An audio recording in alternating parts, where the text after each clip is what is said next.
que tengas, serás bienvenido. No importa el color que veas, serás percibido.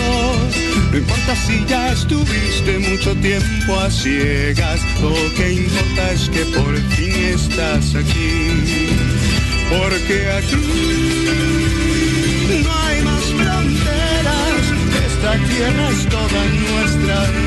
Eres bienvenido.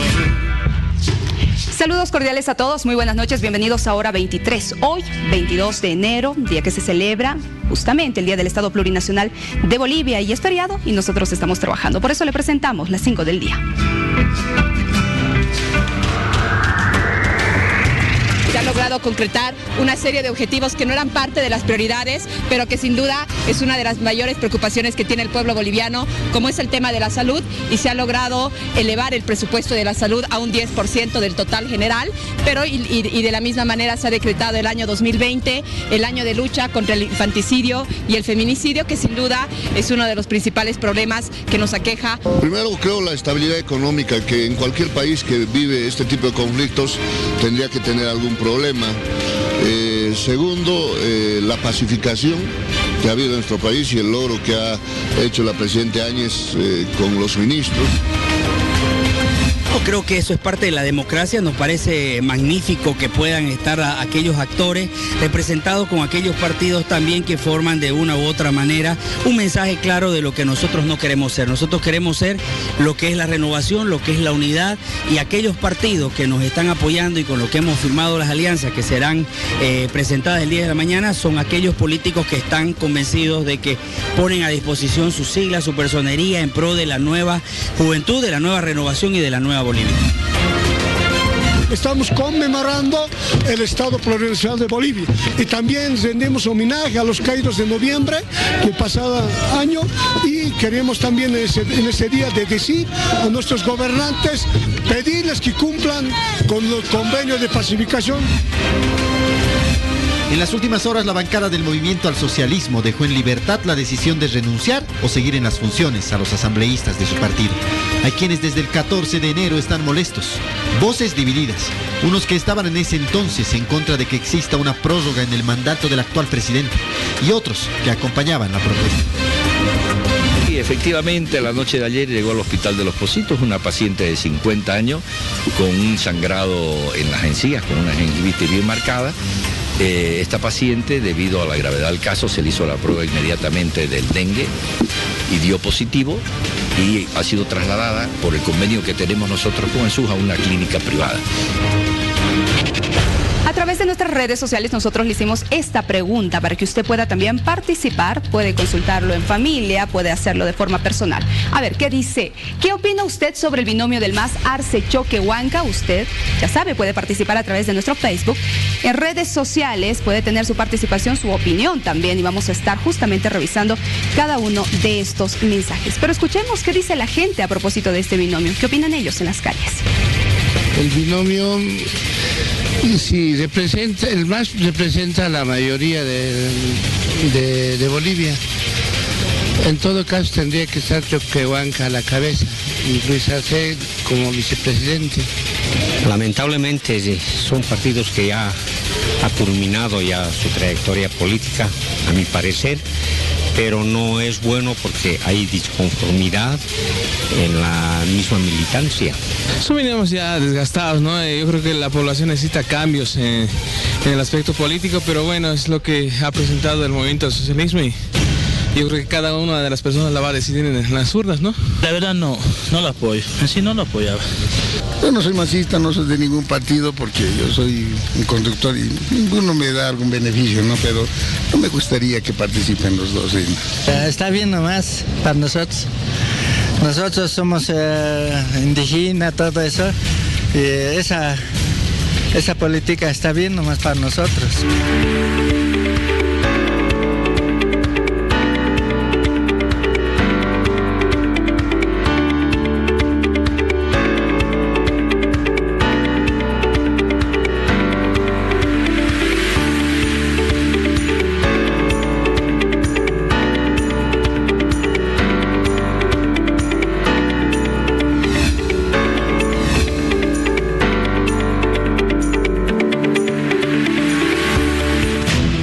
mensaje, la presidenta Yanine Áñez ha señalado de que se estaría destapando varios hechos de corrupción del ex gobierno del expresidente Evo Morales Saima. También ha señalado de que van a poner mano dura para los responsables. ¿Cómo va a actuar en ese sentido el Ministerio de Justicia? Hoy estamos con el ministro de esta cartera de Estado, el doctor Álvaro Coimbra, a quien le damos la bienvenida. Doctor, bienvenido. ¿Cómo está, Vania? Buenas noches, muchas gracias. Bueno, a ver, nosotros desde que entramos al gobierno hemos empezado en los diferentes ministerios a destapar casos de corrupción. Hoy estamos cerca ya de los 30 casos denunciados ante el Ministerio Público, donde el Ministerio de Justicia, a través del Viceministerio de Transparencia y Lucha contra la Corrupción, ya está apersonado en estos procesos. Seguramente no van a ser los únicos 30 procesos. Hoy tuvimos gabinete y casi todos los ministerios nos han dicho que ya están denunciando nuevos casos de corrupción. Entonces seguramente vamos a llegar a los 50, 60 casos. En los casos de corrupción nosotros vamos a actuar como lo ha instruido la presidenta y además como establece la norma.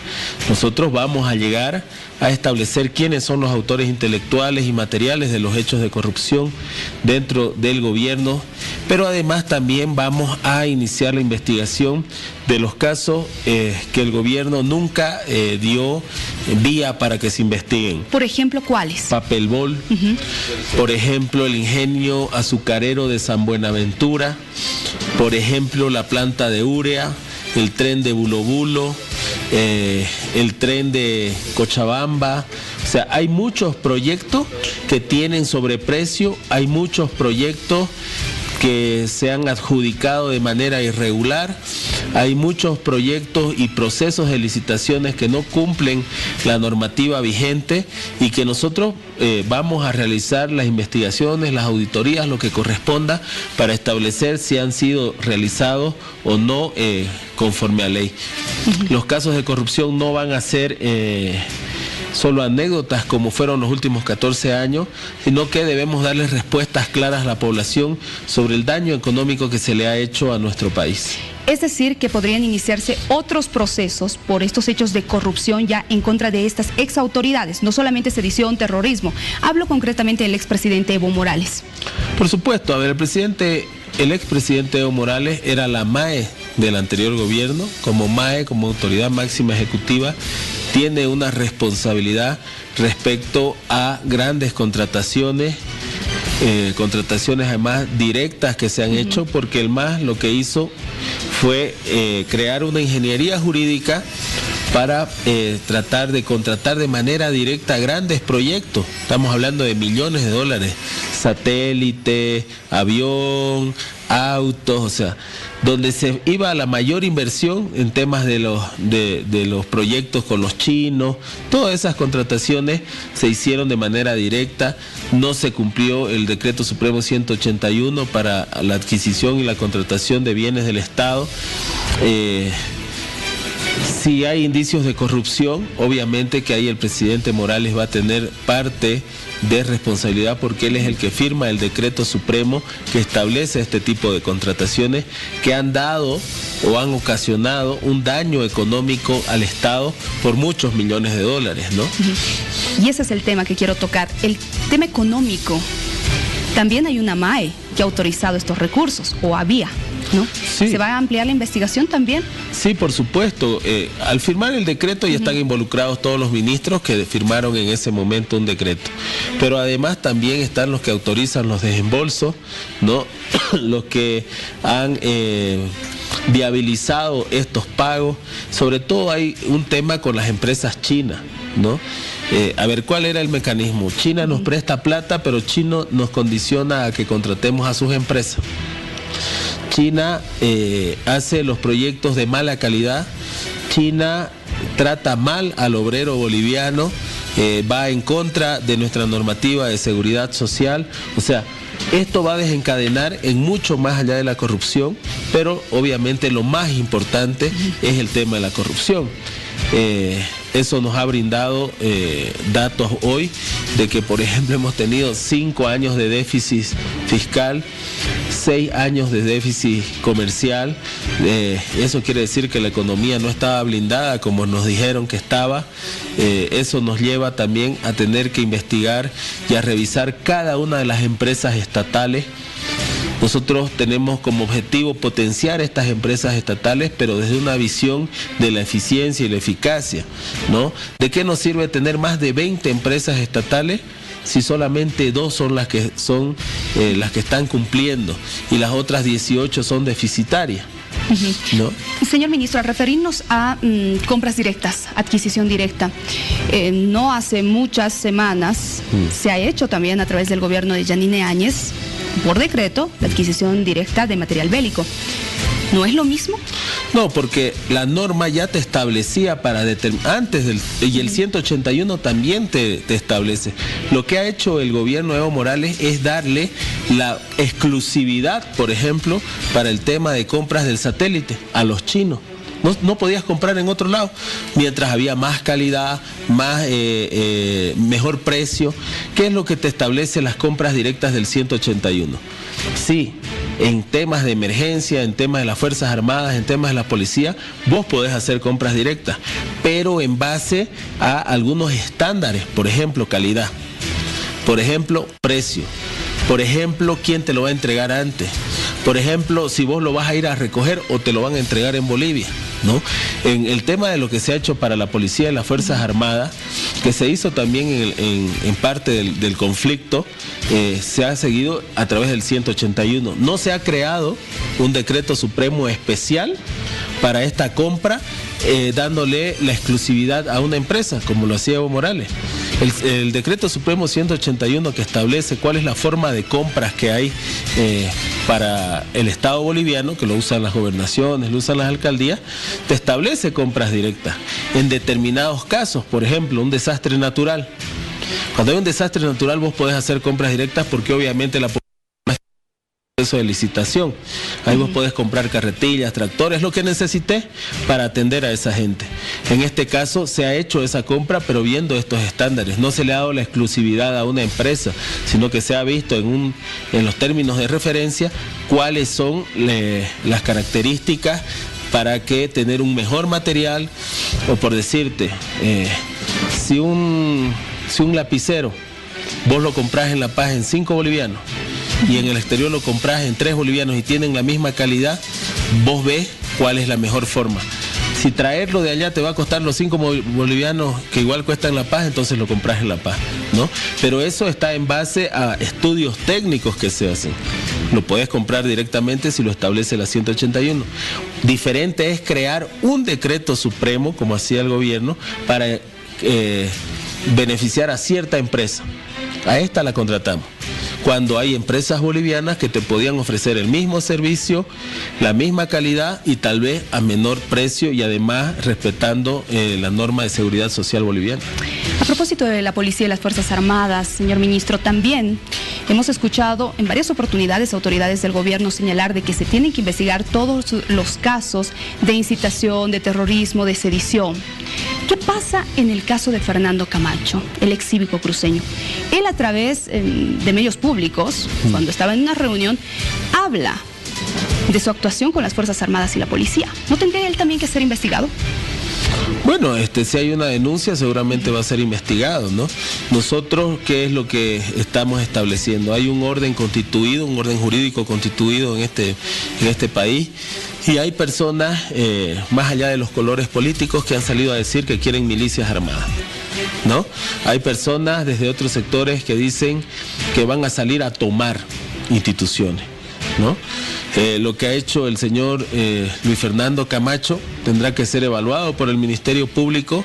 Él, entiendo que por las redes sociales ha contado cuál ha sido el proceso ¿no?, que ha seguido para que la policía y las Fuerzas Armadas asuman un rol desde la Constitución Política del Estado, porque la Constitución Política del Estado establece que la policía y las Fuerzas Armadas se deben someter a la Constitución Política del Estado, no a un gobierno, no a un partido político, porque también ya, si querés, ahí entramos a discusiones de objeción de conciencia. Cuando un gobierno como el que había del señor Evo Morales establece que las Fuerzas Armadas están sometidas a una directriz ideológica, como era el patria o muerte que se estableció dentro de las Fuerzas Armadas, el sometimiento que le hicieron para que más o menos las Fuerzas Armadas sean parte de un partido político, las Fuerzas Armadas tienen que tomar una decisión. Y eso se llama objeción de conciencia en la doctrina constitucional.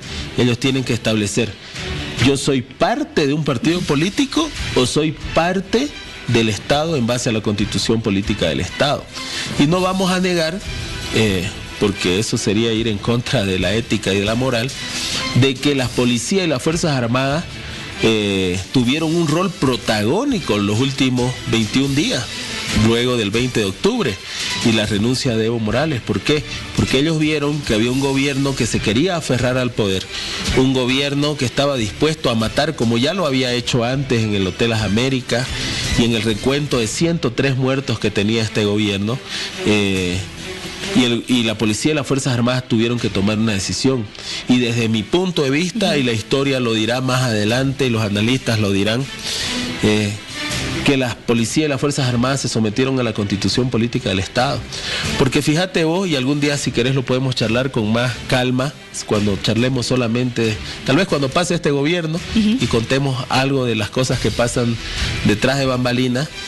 Había mucha gente que querían que las Fuerzas Armadas asuman el poder en este país, que no sea un gobierno constitucional, sino que haya una junta tuitiva, más o menos como la que hubo en Venezuela cuando asume Cardona, ¿no? Pero las Fuerzas Armadas tienen la madurez política, si querés, o la madurez institucional de decir no corresponde. La policía dice no corresponde, y los comités cívicos también dicen no corresponde. ¿Eso quiere decir que si hubo otras personas que trataron de influir por supuesto, a las Fuerzas Armadas? ¿Quiénes? Por supuesto. ¿Podemos decirlo? Había movimientos ciudadanos, habían hasta algunos políticos que lo plantearon como una teoría de lo que había pasado en Venezuela, porque el ejemplo era Venezuela.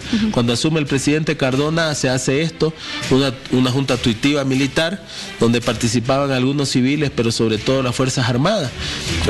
Nosotros siempre planteamos desde la institucionalidad democrática que debería haber una sucesión constitucional, caiga en quien recaiga, ¿no? Porque eso establece la Constitución Política del Estado.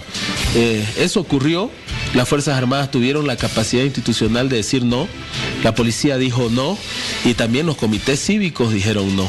Entonces, gracias a que todos tienen esta responsabilidad y esta madurez, es que la presidencia llega constitucionalmente a la que hoy es presidente Yanine Áñez. Insisto con el tema Camacho, porque hizo declaraciones fuertes en su momento. Él dijo que también quería conformar grupos de ciudadanos, ¿no? No dijo exactamente milicias armadas, pero sí habló de grupos de ciudadanos, conjuntamente las Fuerzas Armadas y la policía. Movimientos cívicos, ¿no es lo mismo? Bueno, la verdad que yo esas declaraciones exactamente no las he escuchado, no puedo emitir opinión respecto a eso. Lo que sí hubo en Bolivia fue un movimiento de ciudadanos que salió a las calles porque vieron violados sus derechos al voto, vieron que el fraude se estaba llevando la soberanía del pueblo, además que ya existía una ruta crítica trazada por el anterior gobierno de desestabilización institucional, de un desgaste en valores democráticos y principios democráticos que hicieron que la población salga. Cuando a nosotros a veces en el gobierno nos cuestionan por algún movimiento ciudadano, como por ejemplo la Resistencia, acá, las vigilias o en otras ciudades, nosotros le decimos, a ver, nosotros somos un gobierno constitucional que tiene muchos sectores dentro del gobierno, porque la presidenta ha sido, si querés vos, muy sabia en establecer un gobierno muy técnico, ya ha recogido técnicos de todas partes, y eso ha hecho, por ejemplo, que nosotros no tengamos una organicidad hacia afuera. Nosotros como gobierno no manejamos resistencias, no manejamos ciudadanos, no tenemos una estructura política hacia afuera. Y a veces desde el MAS se nos critica porque ustedes los están movilizando. Nosotros no movilizamos a nadie, ¿no?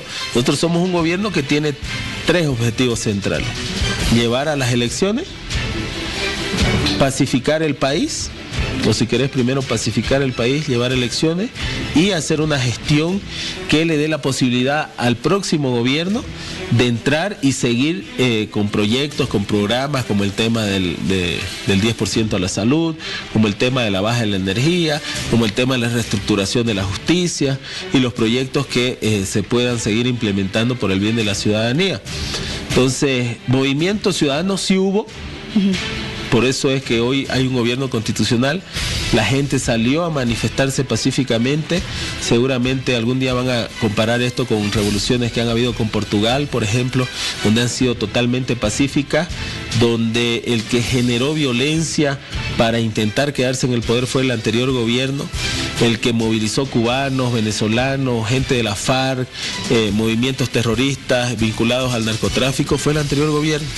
Entonces, yo no lo he escuchado y no he escuchado esa declaración, no puedo opinar sobre algo que no he escuchado, pero sí hubo movimiento ciudadano organizado y nos tienen que alegrar que la ciudadanía ha tenido la capacidad de organizarse más allá de los partidos políticos, porque eso nos ha dado una lección. Tal vez los políticos hemos subestimado a la ciudadanía, pero si vos paseabas en bicicleta o a pie por Santa Cruz, por el Beni, por La Paz, te dabas cuenta cómo el ciudadano, tal vez ese vecino que nunca se vio en muchos años viviendo en el mismo edificio, en el mismo condominio, tuvo la capacidad de organizarse en ollas comunes, tuvo la capacidad de organizarse en turno, tuvo la capacidad de organizarse para defenderse de la violencia. Ministro, ahora hablemos de la reestructuración de la justicia, que usted hace un momento señalaba. ¿Cómo va a ser? ¿En qué consiste, por favor?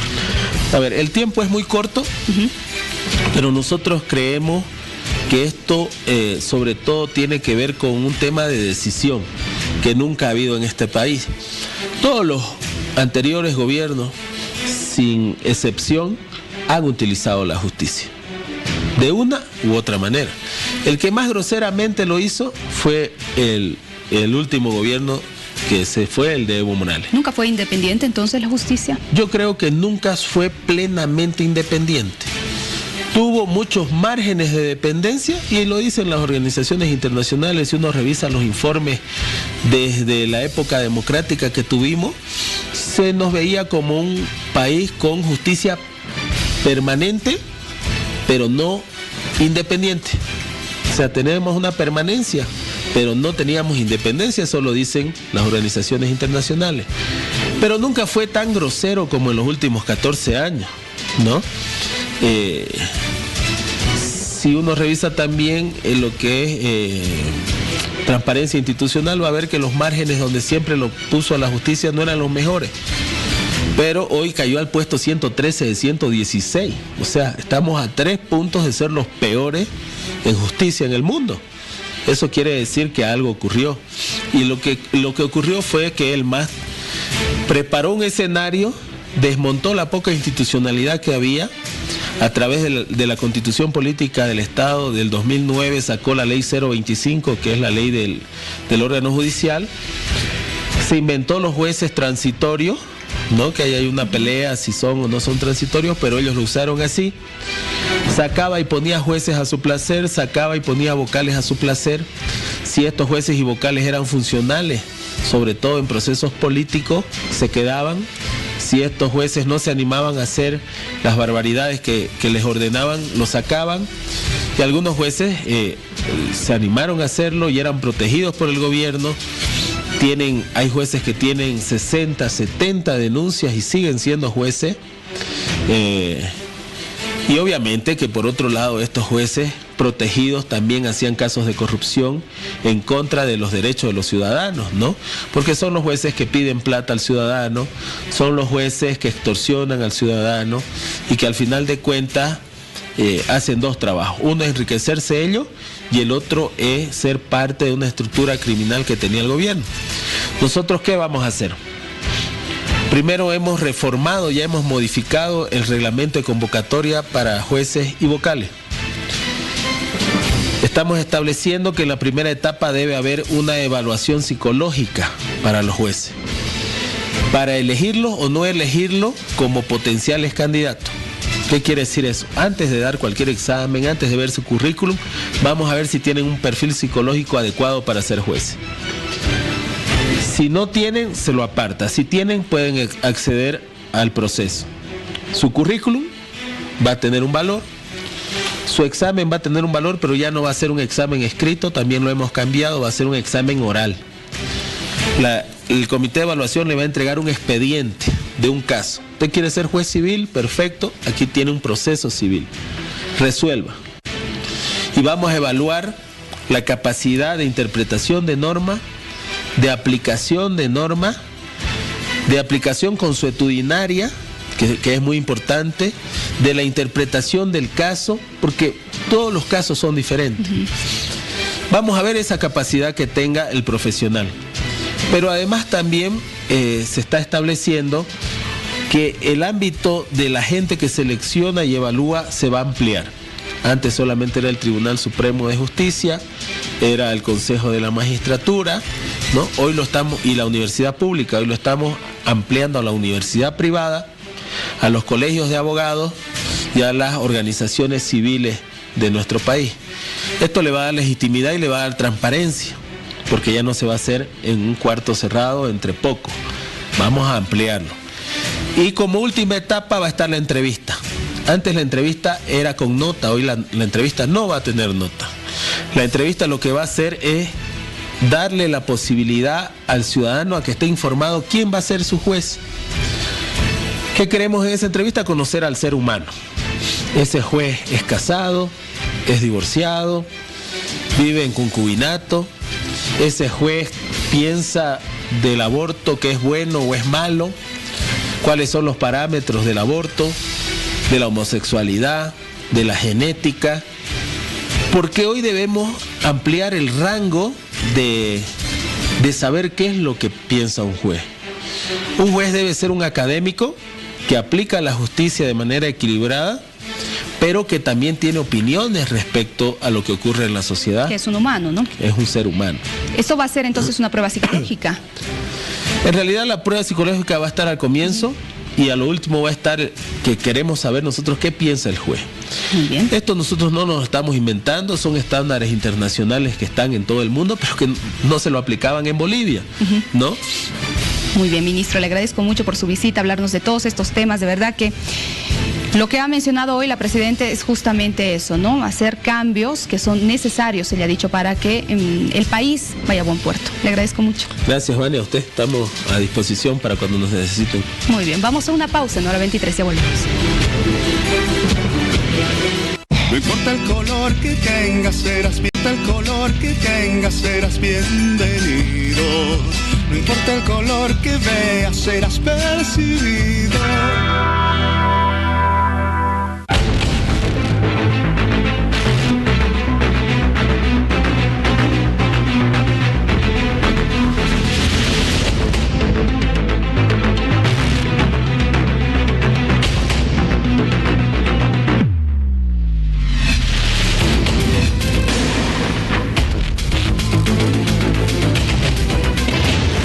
Hoy día del Estado Plurinacional de Bolivia, la presidenta transitoria Yanine Áñez ha dado un mensaje a toda la población.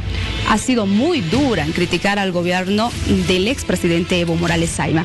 ¿Qué análisis hacemos el día de hoy? Justamente en hora 23 lo vamos a tener con Moira Sandoval, analista política, el doctor Israel Quino, analista constitucionalista, Jorge Richter, analista político, y Marcelo Silva, analista político.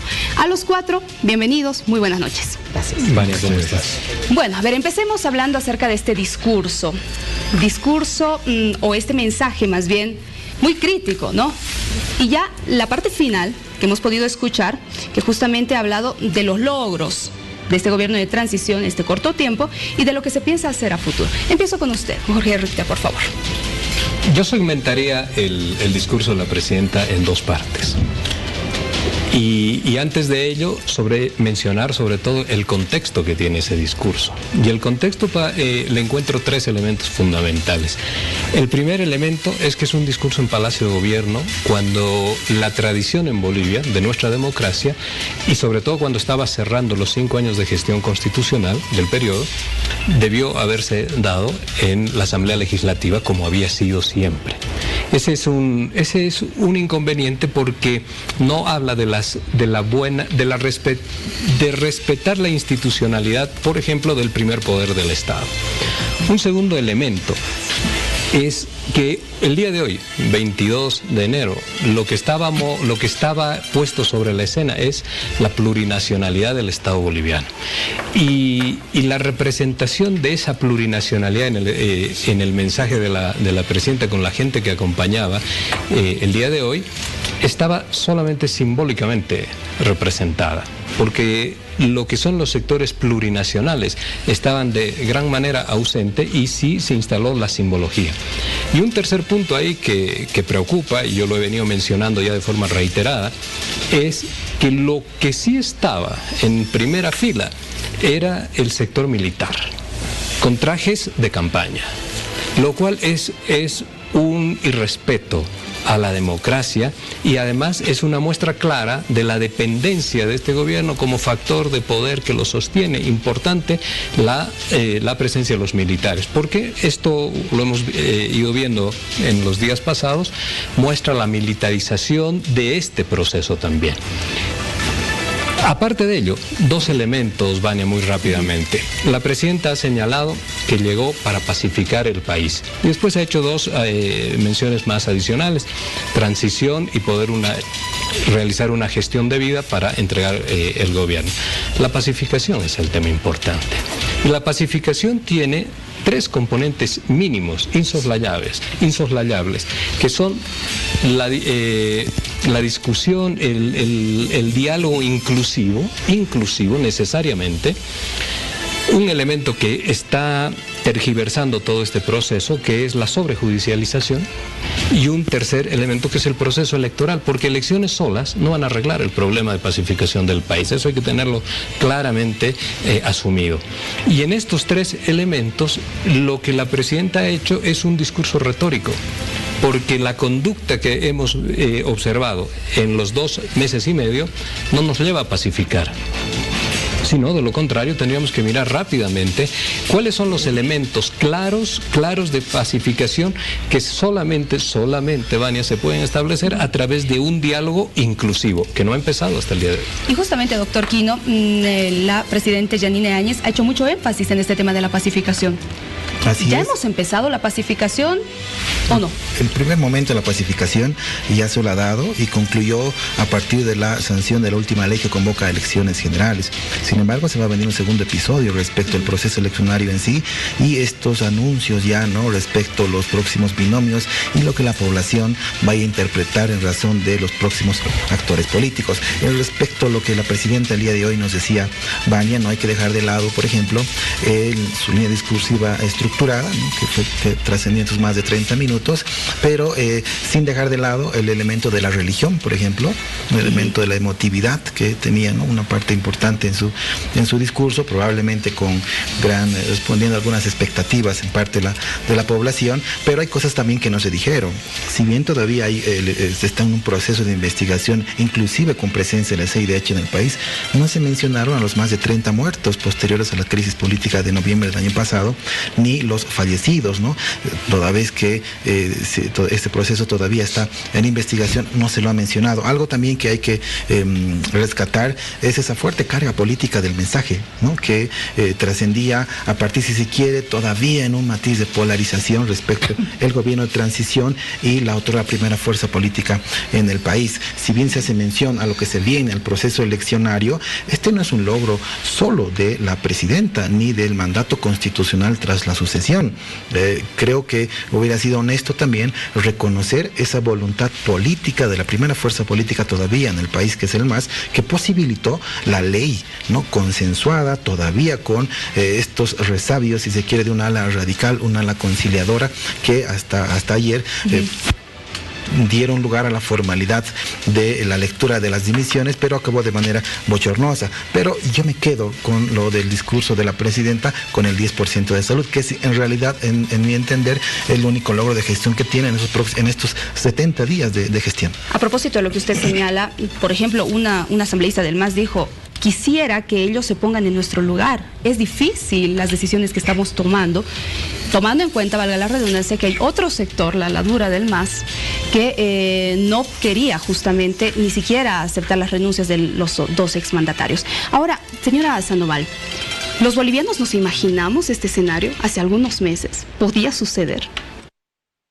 Bueno, era una de las hipótesis que se barajaba de que esté un gobierno de oposición, pero se pensaba emergente de unas elecciones, no con la interrupción abrupta y menos aún con la renuncia del presidente Morales, que todos sabemos tiene una vocación de permanecer en el poder.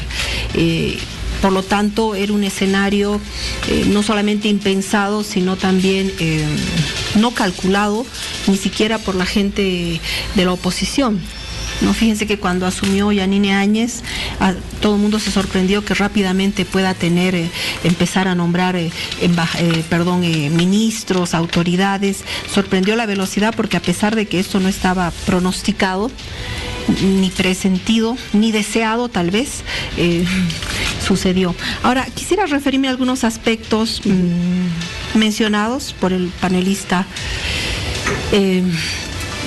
Destacar la presencia de las Fuerzas Armadas, sin duda es tendencioso, porque las Fuerzas Armadas estaban ahí, como también estaban los parlamentarios en primera fila, ¿no? Estaban dispuestos están las imágenes, la mitad estaban los parlamentarios, eso sí, no los del MAS, los de la oposición, ¿no? Que son minoría, por cierto, en el Parlamento, pero ahí estaban. En el otro lado estaba, que por cierto componen también parte de las fuerzas del Estado, estaban los policías, estaban los militares, y la presidenta hizo alocución a ellos, mencionó también a los jóvenes, mencionó a todas las personas que a su parecer ella debía agradecer por haber generado esta transformación y el cambio en el que ella está ahora a cargo, ¿no? En el gobierno que ella ahora dirige. Entonces, y detrás de ella estaban los ministros. Entonces, todos estos elementos no pueden ser invisibles y podemos mencionar solo a los militares, ¿no? Como si hubiera sido una junta militar. Quisiera dejar en claro aquello, y bueno, las imágenes son elocuentes. Ahora, sobre este asunto de los militares, que quiere dar pie a hablarse del golpe de Estado, ¿no? Y abonar esa teoría en la que está insistiendo desde el momento en que abandonó por propia voluntad el presidente Morales del poder y renunció por televisión y también de manera escrita. Fíjense de que los militares, hay un hito a partir del momento en que renunció presidente Morales. Los militares, más allá que la policía fue la que inició este desacato al poder hegemónico que tenía el MAS, los militares dieron una señal al país y el país les devolvió otra señal. Les encantó que los militares se aparten de estar al servicio de un partido o de un presidente. A partir de ahora va a ser muy difícil que cualquier gobierno disponga de los militares y les diga: usted ahora van a estar sumisos porque son revolucionarios o porque son antiimperialistas, lo que fuese, cualquier ribete o título que le podamos poner. Los militares han entendido que en tiempo de paz su función es custodiar la Constitución y que eso es lo que el pueblo espera de ellos, de tal modo que ellos están ahí y han de estar siempre en función de custodiar la Constitución, de hacer que se respete. ¿Cómo? No dando un golpe de Estado como en el pasado, porque eso ya no sucede, ya no es bien visto en Latinoamérica, no es bien visto en ningún lado, es rechazado. Nadie en este país, sobre todo, por lo menos yo que he vivido el exilio por las dictaduras militares, no apoyaría. Pero se ha entendido de que la figura es que cuando un gobierno te pide, porque la fuerza pública, es decir, el monopolio de la fuerza pública lo tiene el Estado, lo tiene el gobierno de turno. Pero abusar, extralimitar ese monopolio de la fuerza pública que constitucionalmente lo ostenta para torcer y manejar hacia sus intereses políticos, creo que el ejército ya no lo va a volver a hacer. Y eso es custodiar la Constitución, porque tiene que mantenerse en ese grado de imparcialidad, como lo dice la Constitución, ni delibera, ni gobierna, ni participa en política, pero tampoco tiene que estar en el grado de sumisión de poder salir a masacrar a su pueblo bajo el título de que son antiimperialistas o lo que fuese, y mantenerse al margen y estar custodiando el cumplimiento de la Constitución. Me parece ejemplar de parte del ejército. Fíjate que no hay un solo embajador militar, no hay un solo ministro militar, excepto el de defensa, que es un militar que ya no ejercía. No hay preeminencia militar en el órgano ejecutivo, de tal forma de que resaltar aquello me parece que, insisto, abona la teoría de un gobierno de facto que por todo lado, tanto por la sentencia constitucional del Tribunal Constitucional que emitió al haber asumido Yanine Áñez, tanto como la declaración constitucional de prórroga de mandato de ambos órganos del Estado, y tanto por todas las decisiones enmarcadas en el artículo 169 y 170, no hay para nada un gobierno de facto, sino un gobierno constitucional. Y en ese sentido, la presidenta, yo me voy a extender 10 segundos para decir esto, porque no me habías preguntado sobre su mensaje. La presidenta dio el mensaje entendiendo que el clamor del pueblo era respetar esta fecha que había inaugurado el gobierno del presidente Morales. En su discurso de esta mañana, el presidente Morales rememoró que esta fecha hizo alusión al momento en que él asumió al mando el 2016. Ya él lo bautizó como Día de Plurinacional, pero fue para rememorar el momento en que asumió el mando el 2016. Entonces tampoco él en sus discursos de horas hablaba de lo plurinacional en los discursos que hacía en la misma fecha.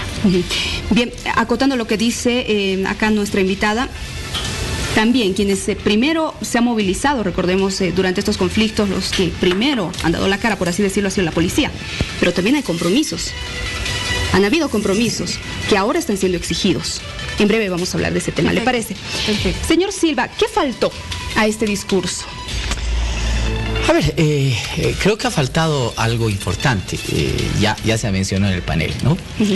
Creo que en el ámbito de la pacificación total y establecer criterios de la verdad, que el gobierno los está buscando, al menos en el ámbito discursivo, es el ver cómo está el avance de la investigación acerca de los cerca de 40 muertos en Sacaba y en Sencata. La presidenta solo se limitó a pedir disculpas a la familia, pero la idea es de que hubiese dado un informe sobre un hecho que indudablemente sigue siendo importantísimo y que por supuesto debe ser esclarecido con todo rigor, después de por supuesto los informes que han dado ciertos organismos internacionales sobre el hecho. Creo que esa fue una omisión que hubiese sido muy, pero muy importante que se la diga, porque el espíritu del informe era ese, ¿no? A ver, el mensaje estaba en 3 líneas muy rápidas. La primera era un poco dimensionar o satanizar lo malvado que fue el anterior régimen, ¿no? Es decir, establecer que el anterior régimen, aparte de ser una expresión máxima de la corrupción, era lo máximo de ineficiencia en la gestión, ¿no? La presidenta comenzó nítidamente diciendo que el país prácticamente está en un desastre, ¿no? Económicamente, etcétera. Y por lo tanto, el gran reto que ella tenía es asumir un país que está destrozado, ¿no? Más o menos ese era el mensaje. Sobre eso, y me parece que estaba un hilo conductor coherente, digamos, ¿no? Sobre eso te marca los 3 objetivos principales de la agenda que tiene un gobierno de transición. El primero, la pacificación. Hubiese sido interesante ahí, por ejemplo, lo que te digo, ¿no? Que la pacificación hubiese contenido eso, una explicación acerca de lo que ha pasado en Sencata y en Sacaba. Te habla después de indudablemente el tema de la convocatoria de elecciones. Ahí sí podemos hacer un ok a este check-in, ¿no? A esta lista, porque evidentemente se ha trabajado muchísimo. No ha sido únicamente mérito del gobierno, ha habido una predisposición política para llegar a esos acuerdos. Hay que saludar muchísimo esa predisposición política. Ese es el segundo detalle que le faltó a la presidenta, reconocer, y yo creo que hubiese sido mejor todavía, la capacidad de llegar a acuerdos políticos. Es decir, en un contexto como este, la voluntad de los actores políticos ha sido realmente importante. Yo lo hubiese mencionado a la señora Eva Copa, Fundamental. ¿No? Yo lo hubiese mencionado. Yo le hubiese dicho, saben, quiero agradecer a la presidenta de la Cámara de Senadores por lograr, ¿no?, articular estos acuerdos políticos que se han transformado en leyes y que han establecido definitivamente una pacificación, por lo menos en condiciones básicas.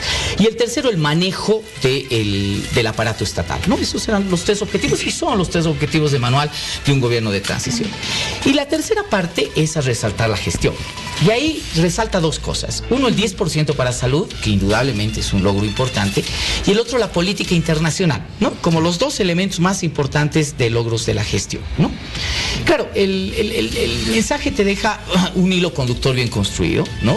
Que parte de satanizar lo anterior, decir, bueno, aquí está el esfuerzo de pacificar el país o ponerlas en condiciones mínimas para hacer elecciones. Y el tercer elemento, bueno, estamos haciendo esto, aparte, ¿no? Además con un escenario bastante conflictivo. La pregunta que queda ahí, la lanzo en el aire, es, en la última parte pareciera no más que se está entrando a una fase electoral, ¿no? O sea, esta es la gran pregunta que hoy día nos tenemos que hacer sobre el gobierno de Áñez, ¿o no? Es decir, ¿será candidata? ¿No será candidata? Y si es candidata, ¿por qué se apura tanto en los elementos de gestión? Habrá que ver estos elementos, que los dejo ahí salpicando a la vez. A ver, vamos a seguir hablando justamente de ese tema y es uno de los aspectos que yo quería tocarlos. El que ya se esté hablando de Yanine Áñez justamente como candidata para estas próximas elecciones. Lo han dicho los demócratas, ¿no? Que están esperando la respuesta de Áñez. ¿Es prudente o no? Me confirman, por favor, si vamos a ir a una pausa y después del corte vamos a estar hablando de este tema.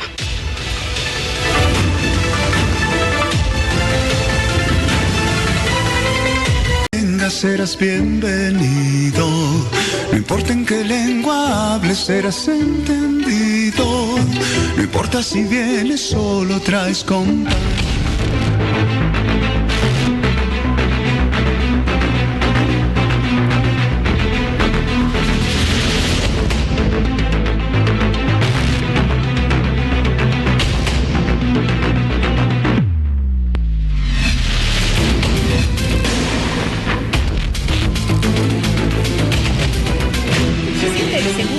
Todavía acá algunos puntos en discusión justamente del discurso. A ver, les voy a pedir a mis invitados.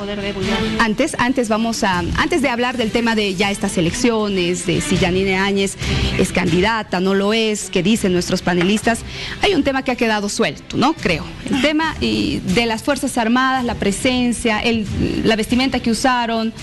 A ver, ¿qué opinan al respecto de ello? Las Fuerzas Armadas, dentro de los factores de poder que existen en el Estado, es el sustento fundamental del gobierno de Yanine Áñez.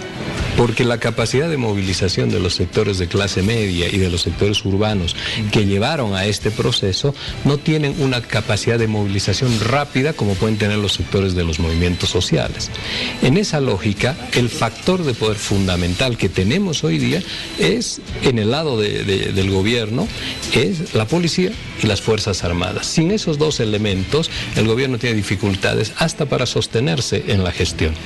En esa lógica, no solamente lo de hoy día, de su presencia y de estos reiterados agradecimientos que viene haciendo la señora Áñez, sino también, por ejemplo, Vania, en una parte del discurso señala y dice: he instruido al Ministerio de Defensa Nacional y al Ministerio de Gobierno que elaboren un plan para antes, durante y después del proceso electoral. ¿Eso qué significa? Que te van a militarizar los recintos electorales.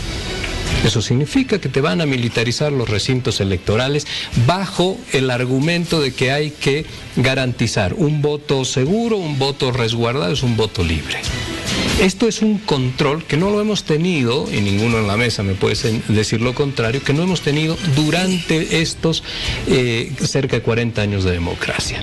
La presencia de las Fuerzas Armadas es activa en este gobierno. Y hay otro elemento más. Para resguardar la movilización anunciada por los sectores populares, el ala radical y todo ello, han decidido el día viernes de la semana anterior militarizar las 9 ciudades. Hemos visto esas imágenes. Las imágenes, si son elocuentes de una movilización militar para resguardar la seguridad Perfecto. Cuando dicen la población lo está pidiendo, ¿qué parte de la población lo está pidiendo?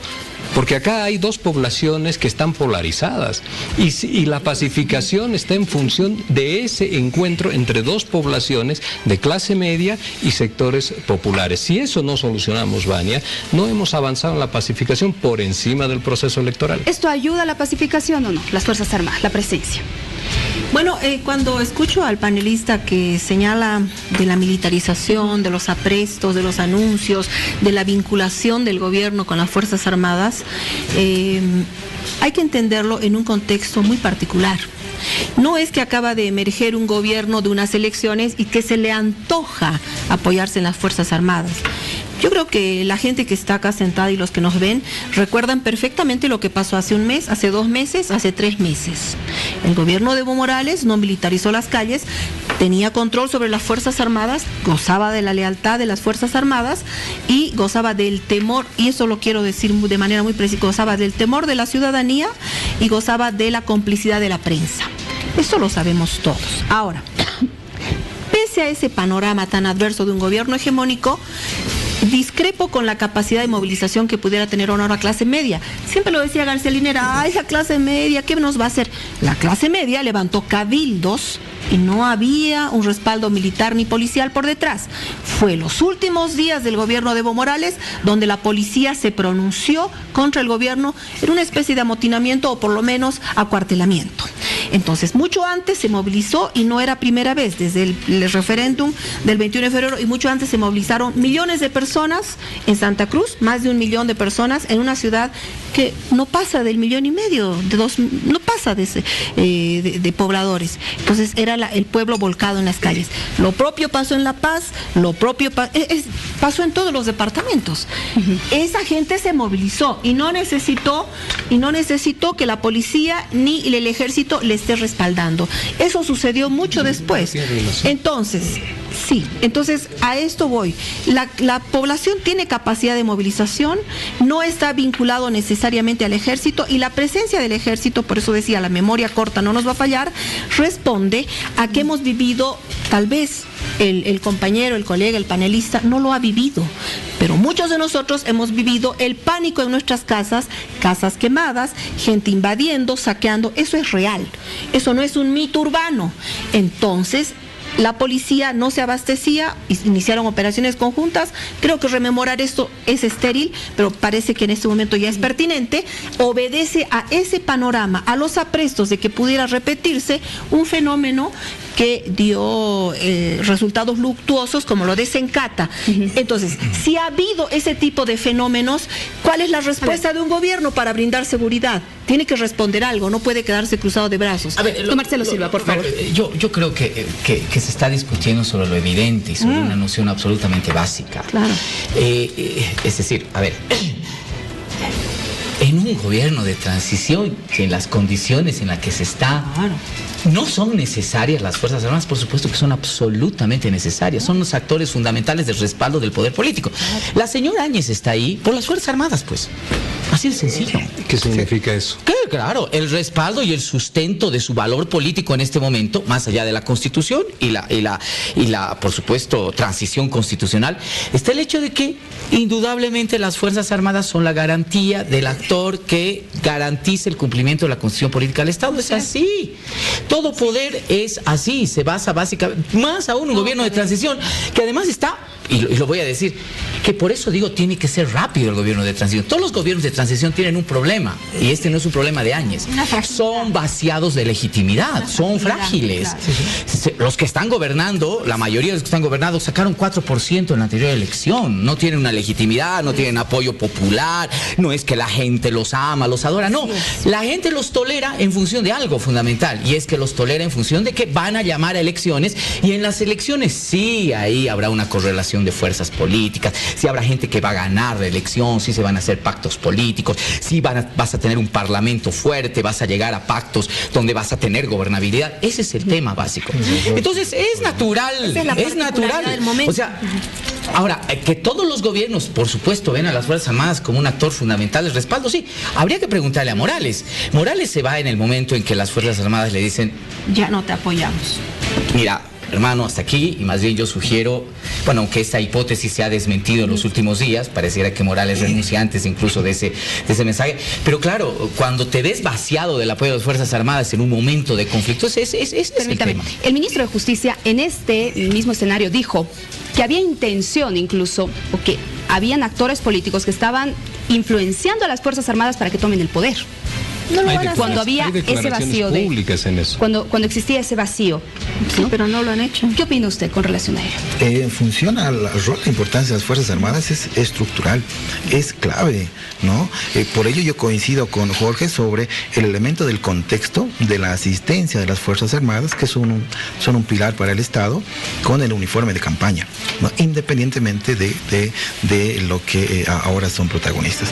Pero quiero mencionar dos cosas, Vania, sobre el discurso que me parecieron impropias, ¿no? En función a que creo que no está a la altura de una jefa de Estado que en un mensaje tan importante como esperaba el país, mencionar, por ejemplo,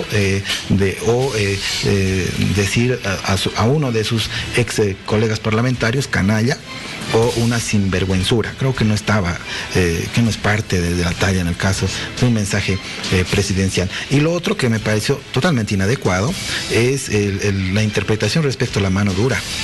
El órgano ejecutivo finaliza o inicia una acción de denuncia penal en materia de corrupción u otro, y finaliza su actuación en el momento en el que activa una acción penal. Lo otro es un rol exclusivamente del Ministerio Público y de la Justicia, ¿no? Si no, habrá que interpretar ya interferencia de órganos de poder.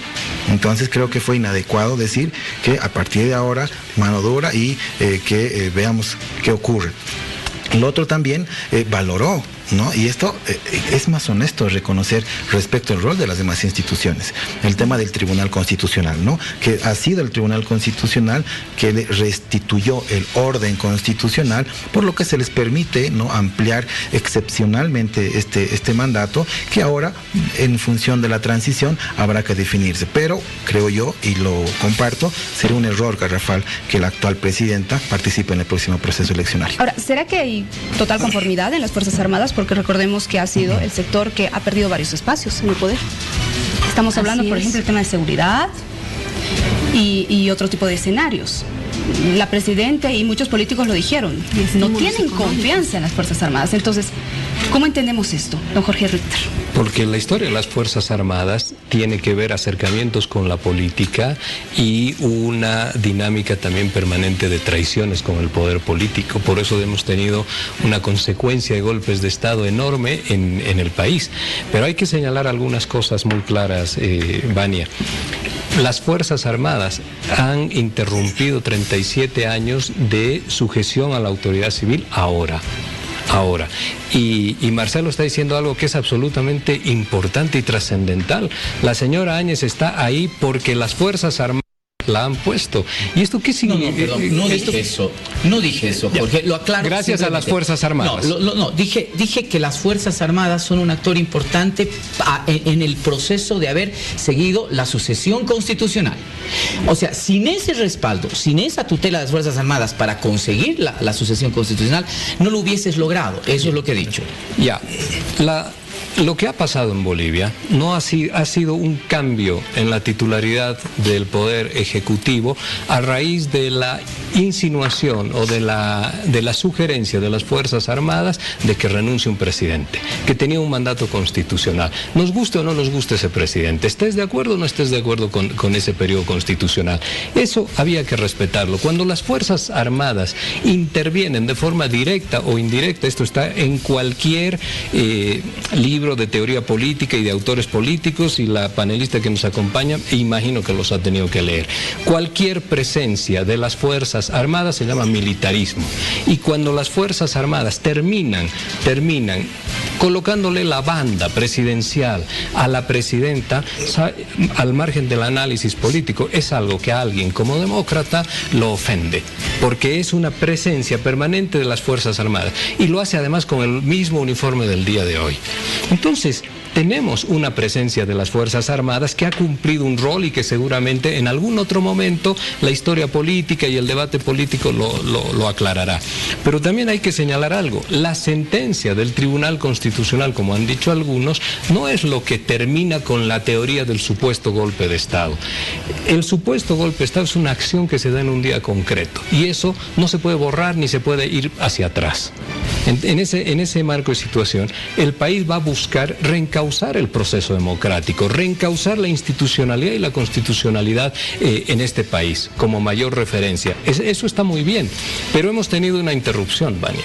Hemos tenido una interrupción de un proceso absolutamente constitucional, de una gestión que ya estaba por concluir y que ha sido acortada con una presencia que intervino de las Fuerzas Armadas determinante.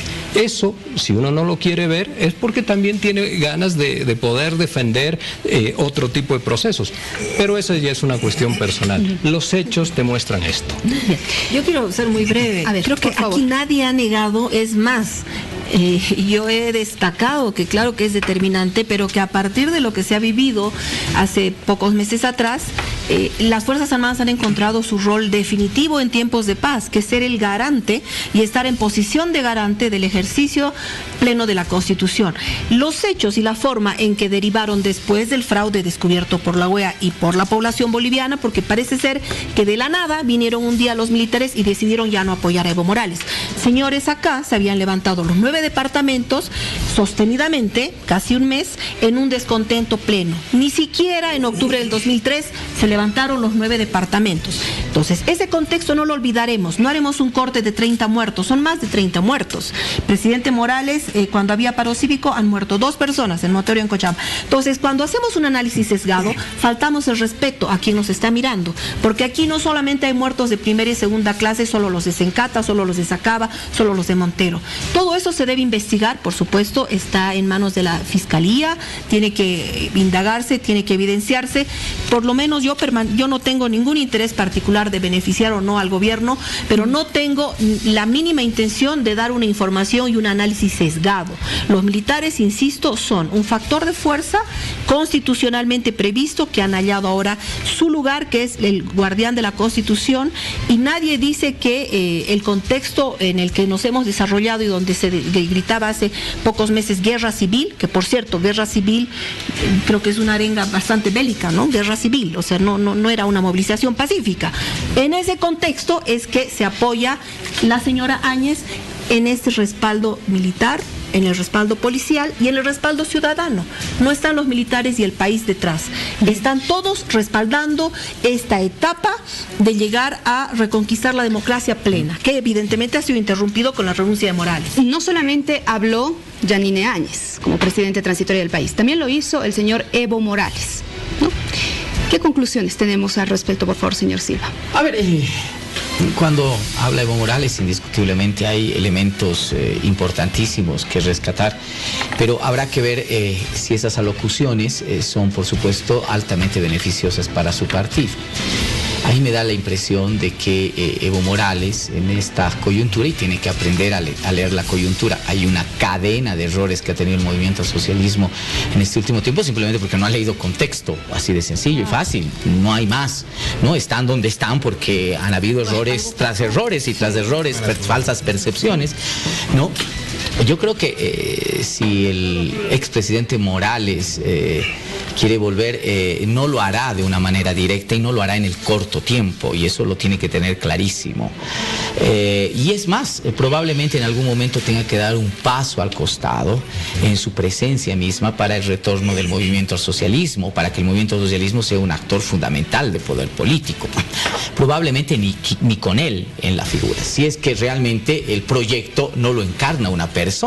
Y aquí podemos ver si se desnuda o no se desnuda ese discurso, ¿no? Es decir, si el proceso está más allá de las personas o es que el proceso es una persona. Y eso a mí me deja siempre en claro cuando escucho alocuciones donde todavía hay ese ego y ese personalismo. Yo creo que la distancia hace un silencio prudente. Creo que Evo Morales debe mantener un silencio prudente en el ámbito de la campaña electoral. Tiene que establecer y darles autonomía a los actores mujeres acá en el país, pero fundamentalmente tiene que cuidar algo como joyas de su abuela. Y esas joyas de su abuela es el voto duro del movimiento al socialismo. Por una razón. No hay en este momento en el espectro electoral una oferta parecida al voto duro del movimiento al socialismo. Es decir, a ver, ese es el gran error de Arce, pues, ¿no? Tú tienes a Doria Medina, tienes Tuto Quiroga, tienes un montón de cosas que te pueden ofrecer exactamente lo mismo en el ámbito de la oferta electoral. Pero a ver, dime tú, si hay un partido, un binomio por lo menos de los que están revoloteando, que te ofrecen un discurso identitario, ¿no? Con el tema étnico. No hay. Ni Tuto Quiroga, ni Mesa, ni Samuel Doria Medina, ni Camacho están en esa onda, ni en esa lógica. Esa es tu estructura de oportunidad política, es ahí donde tienes que atacar. El segundo elemento fundamental es también el tema regional, la división rural, urbana. Es cierto, más del 70% hoy día viven en el ámbito urbano, pero ¿qué pasa con lo rural? Tampoco llegas, y lo periurbano también, tampoco llegas. Entonces ahí es donde tienes que apuntar a mantener tu voto duro. Las intervenciones de Evo Morales y los pasos que se han dado, decisiones políticas que se han tomado hasta ahora, pueden afectar ese voto duro. Y si el MAS afecta su voto duro, ahí sí estamos arruinados, porque realmente vas a tener un partido político que se venga hacia abajo. De todas maneras, habrá que ver, y a mí me interesaría mucho el rendimiento electoral ya en campaña, en el sentido de que todavía el MAS, si hay una visión democrática y si por supuesto hay una decisión política de leer el contexto y no apostar por la desgracia, se podría convertir en una excelente parte de equilibrio del poder político, los que todos queremos en democracia. Señor Quino, ¿qué opina usted? ¿Debería el señor Evo Morales guardar distancia, silencio? ¿Le ayudaría más hacia su partido? De momento, por las declaraciones que ya tuvo el expresidente, ha generado, ¿no?, inclusive una llamada de atención de su propio estado asilante por sus declaraciones. Entonces creo yo que va a jugar un rol estratégico, y en función a los pronunciamientos que tenga, afectará o no afectará a su propio binomio, y eso va a repercutir sin duda electoralmente. Adicionalmente a esto, hay que considerar que en 2 días se firman las alianzas, el plazo del Tribunal Supremo, en 12 días se habilitan candidaturas, vamos a tenerlo claro. Hasta ayer habían 4 partidos existentes en el país sin candidato, un binomio proclamado sin partido. Entonces hay particularidades que se vienen en este próximo proceso electoral que hay que sin duda analizarlos. También el tema de campaña, el proceso eleccionario, pero coincido yo, después de la crisis política del año pasado, creo que es un momento tal para la renovación del poder político, tanto como actores como generacional, y creo yo, y estoy convencido que los jóvenes deben tomar el poder en estas siguientes elecciones. A ver, avancemos con relación a este tema. Yanine Áñez, posible candidata, ¿qué opina? Quiero hacer una breve mención al tema del discurso de Evo Morales, ¿no? Porque el discurso de Evo Morales, que ha sido el de la mañana fundamentalmente, que ha sido un recordatorio de los éxitos que él ha tenido o que él considera que ha tenido durante su gobierno, y que esto ha contrastado con los éxitos que también ha querido mostrar Yanine Áñez, a pesar de que tienen tamaños de gestión muy diferentes. Lo importante en ese discurso es un vacío en 3 puntos.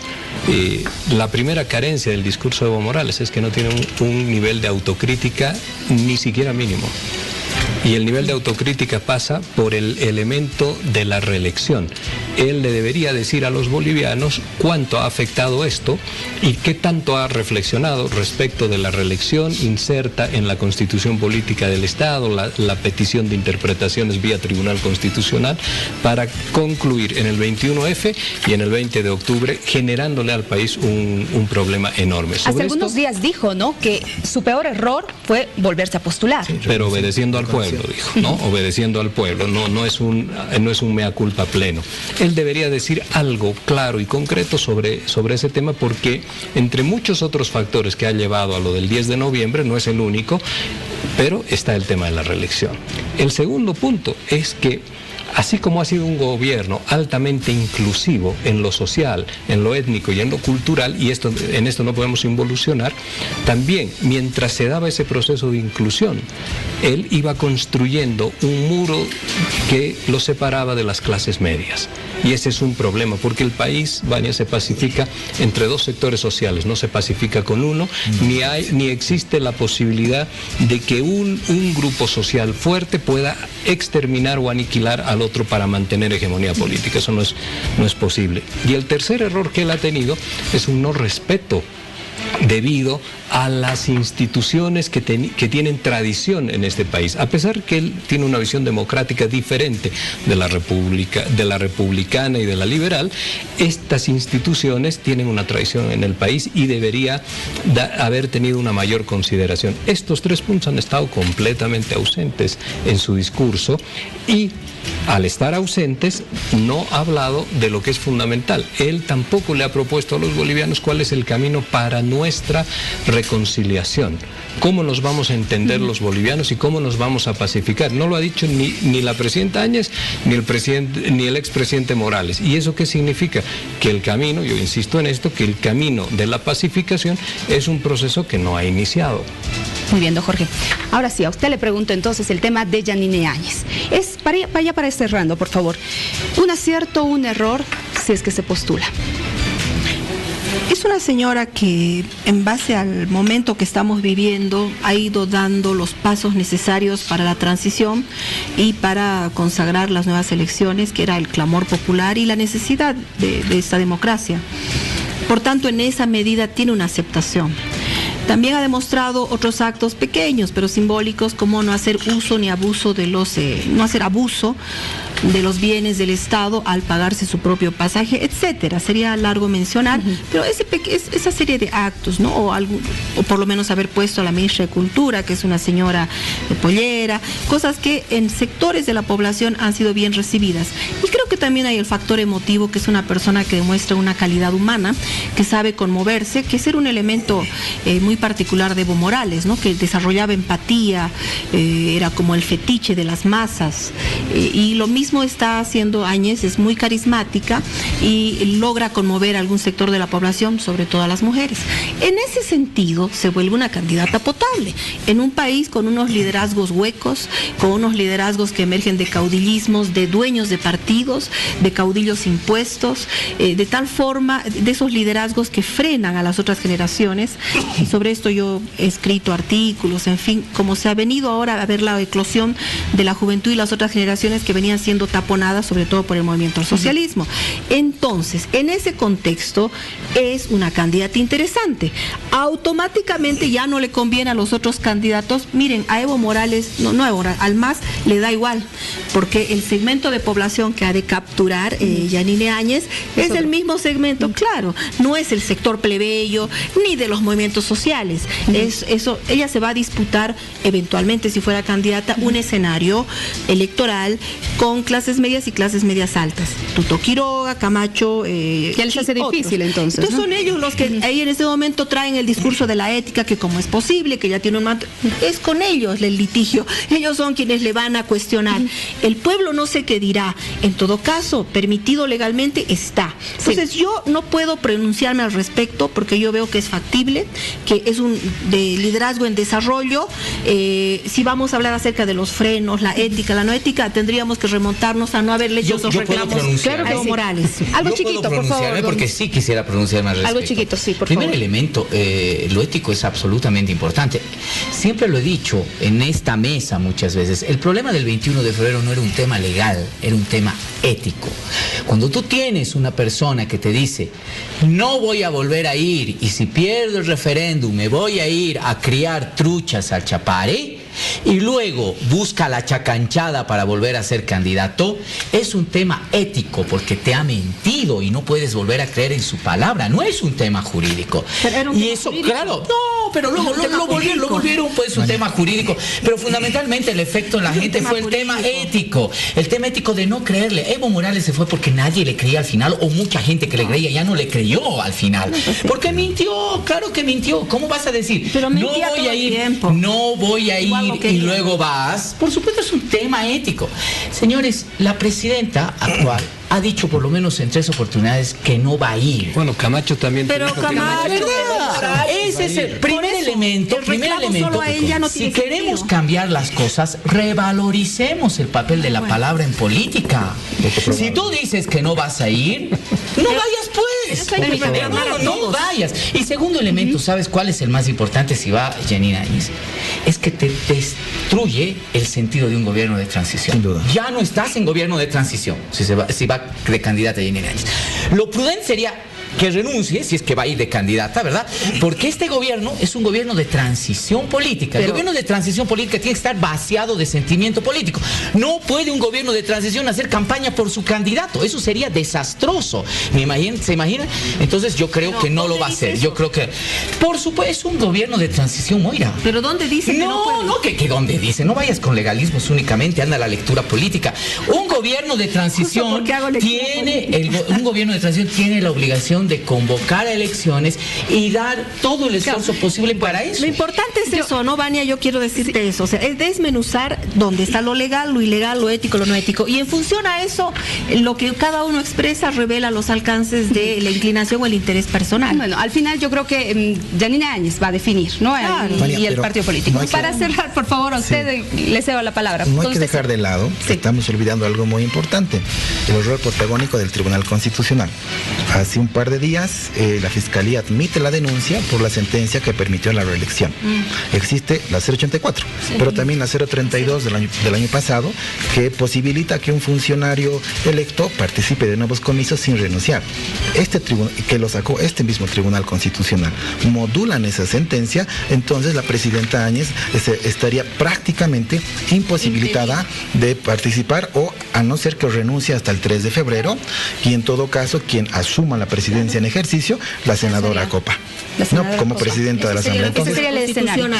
Pero si esa actitud, tomando en cuenta el elemento ético, que es poco probable en política, ¿no? Por las últimas muestras que hemos tenido, retomamos el caos institucional que tanto ha costado restablecer. Ya no tengo nada más de tiempo, realmente el tema está muy álgido, muy lindo para poderlo debatir. Los voy a invitar en otra oportunidad, de verdad, para que podamos hablar. Ya. Vámonos a una pausa en hora 23, agradeciendo a nuestros panelistas. Ya volvemos.